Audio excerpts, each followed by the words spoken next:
കൊല്ലം ജില്ലയിലെ മൺട്രോ ദ്വീപിലേക്കുള്ള ഒരു യാത്രയാണ്. എന്നോടൊപ്പം ഈ ഹൗസ് ബോട്ടിലുള്ളത് 1976-78 മാവേലിക്കര ബിഷപ്പ് മോർ കോളേജിൽ പ്രീ ഡിഗ്രി വിദ്യാർത്ഥികളായിരുന്ന എൻ്റെ സഹപാഠികളാണ്. അഷ്ടമുടിക്കായലിൻ്റെയും കല്ലട ആറിൻ്റെയും സംഗമ സ്ഥാനത്താണ് 8 ദ്വീപുകൾ ചേർന്ന മൺട്രോ ദ്വീപ്. കൊല്ലത്ത് നിന്ന് ഏകദേശം 25 കിലോമീറ്റർ ദൂരമുണ്ട് ഈ ദ്വീപിലേക്ക്. ഈസ്റ്റ് ഇന്ത്യ കമ്പനിയുടെ രണ്ടാമത്തെ റെസിഡൻ്റായിരുന്ന കേണൽ മൺട്രോയുടെ പേരിലാണ് ഈ ദ്വീപ് 1930 മുതൽ അറിയപ്പെടുന്നത്. കേരളത്തിൻ്റെ രാഷ്ട്രീയ സാമൂഹിക ചരിത്രത്തിൽ വലിയ ഒരു സ്ഥാനമുണ്ട് ഈ പേര് കിട്ടിയതിന് പിന്നിൽ. അതൊരു ചരിത്ര കഥയാണ്.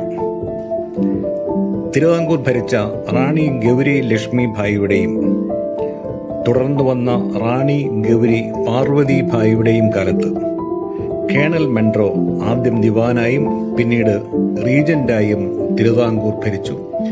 തിരുവിതാംകൂറിലെ ഒട്ടേറെ ഭരണ പരിഷ്കാരങ്ങൾക്ക് അദ്ദേഹമാണ് നേതൃത്വം നൽകിയത്. കേണൽ മൺട്രോ ഭരണാധികാരിയായിരുന്ന കാലത്താണ്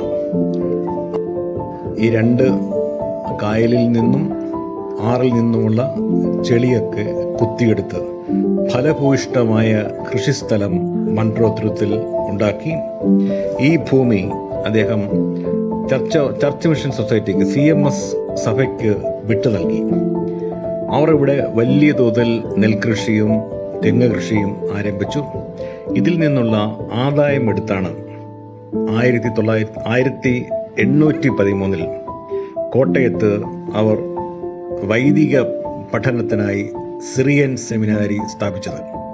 ഇതാണ് പിന്നീട് ഇന്ത്യയിലെ ആദ്യത്തെ ഉന്നത വിദ്യാഭ്യാസ കേന്ദ്രങ്ങൾ ഒന്നായി മാറിയ CMS കോളേജായി വളർന്നത്.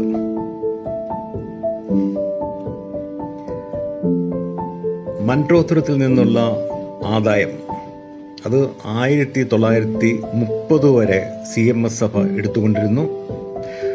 1930 അന്നത്തെ ഭരണാധികാരിയായിരുന്ന സേതു ലക്ഷ്മി ഭായ് ഇത് നിർത്തലാക്കി. പക്ഷെ അതൊരു വ്യവസ്ഥയുണ്ടായിരുന്നു. അത് വർഷം തോറും 5000 രൂപ സഭയ്ക്ക് നൽകും എന്നുള്ളതായിരുന്നു വ്യവസ്ഥ.